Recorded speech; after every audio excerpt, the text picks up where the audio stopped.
In just over 6 months, we will see the release of Avatar Fire and Ash, and it's weird to think that we don't have a trailer yet. We don't even have a teaser yet. Heck, we're still waiting for the poster, and everybody's asking, where is the teaser?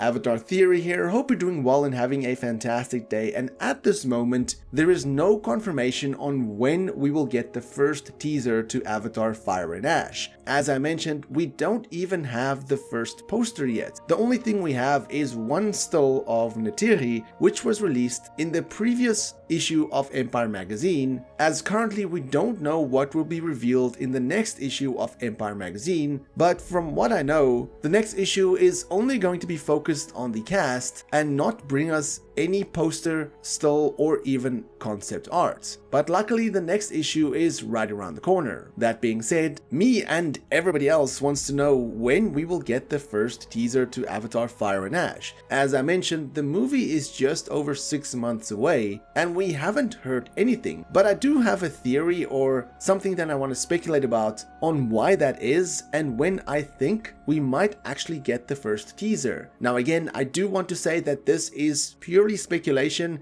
guesswork, not based on facts. And I want to put emphasis on the fact that if somebody does make a statement on the teaser being released on a certain date, do check their facts, because I've seen a lot of social media posts stating that the Avatar teaser will be released on this or that date, and then the day comes and we don't hear anything and they don't really have any source. They just say, you know, trust me bro, that kind of statement. And then every week they make the same statement saying the teaser is going to be released next week, and then next week comes, they say the same thing over and over and over. It's like me saying, yeah, we will get the first teaser to Avatar Fire and Ash in the next couple of months. That's not wrong. I'm probably right on that fact, but just by saying that is not really saying anything. But I digress. Now, like I said, my guess why we have not yet received a teaser to Avatar Fire and Ash is simply because of the amount of movies that's out right now and the amount of movies that's going to come out in the next couple of weeks. It's going to be a busy season in the cinema, and I feel that if Disney do release a teaser to Avatar Fire and Ash right now, it will essentially get drowned out by all of the talks from the other movies. I mean, I'm opening the cinema app in front of me right now, and I can see the movies that's out right now and that's going to be released within the next couple of weeks that people are talking about are Lilo and Stitch, Mission Impossible, you have How to Train Your Dragon around the corner, you have the Ballerina, the John Wick spin-off coming in a couple of weeks, then at the end of June you have F1, you have Elio, Final Destination is out right now, people are still watching the Thunderbolts, then of course you have 28 Years Later, as well as Megan 2.0. Then moving on to July, it starts with a big one, that being Jurassic World Rebirth. Then you have Superman, I Know What You Did Last Summer, moving on to Fantastic Four, and then heading into August you have The Naked Gun, as well as Weapons. Now later in August you have Nobody 2, and in September you have Conjuring, then you have Tron Ares in October, but what I want to focus on is the movies in June and July. Like I said, if Disney do release a teaser to Avatar Fire and Ash right now, people are going to talk about it and then essentially move on to what's next in the cinema, that being of course Jurassic World, Fantastic Four, Superman, Megan 2.0, you know. So what I think, or what I theorize Disney wants to do, is to get the Summerfest of movies over with, because then the next big blockbuster is going to be Avatar Fire and Ash. I know Zootopia 2 is releasing in November, but most eyes are going to be on the next big action movie, which is going to be Avatar Fire and Ash. So once all of these movies are over with and Disney releases a teaser, then people know what to expect next, or what's coming next in the cinema. And the last major movie coming out this summer is Fantastic Four, also a Disney movie. Now, I've previously stated that I thought the first teaser will be attached to the Thunderbolts, similarly to what Disney did with Avatar: The Way of Water and Doctor Strange in the Multiverse of Madness. However, I can see Disney still doing that, but with Fantastic Four. Yes, that means that the teaser will arrive arrive very, very late. In fact, 5 months out in front of the movie, but at least people won't have to wait that long from seeing the first teaser. And you know, it's happened before when a teaser to a movie gets released and you see the movie releasing like a year or two later. It often happens in the gaming industry when you see the first teaser to a game and then 4 years later the game still isn't out. So I can see Disney wanting to do that, where they just release a teaser at the end of this summer movie festival, hence it being attached to Fantastic Four, because we all know a lot of people are going to watch Fantastic Four, and then essentially releasing the trailer online a week thereafter, which is at the end of July. I can also see then Empire Magazine doing somewhat of a dive into Avatar Fire and Ash for the next issue, not the one that's releasing this week, but the one thereafter, where they could possibly release the first poster, maybe 1 or 2 more stills, and maybe some details on the movie, just getting people talking a little bit. And then of course, like I said, at the end, release the first teaser to Avatar Fire and Ash, really kicking off the marketing for the third movie. But like I said, that is just speculation, and I could be completely wrong, and we could be getting the first teaser next week for all I know. Regardless, I know a lot of people are anticipating the first teaser to Avatar Fire and Ash, so when they do drop it, it's going to be quite a big thing, and I'm definitely excited for it. And I do wonder what they're going to show, if anybody is going to talk during the first teaser, what kind of tone it's going to have, how long it's going to be, and of course if they will show Varang in the first teaser. But what do you think about this thought? When do you think the first teaser to Avatar Fire and Ash will drop, and what do you think will be the main focus of this first teaser? Let me know in the comments below, and for more Avatar content, have a look at the rest of my channel. Until next time, have a fantastic day, stay safe.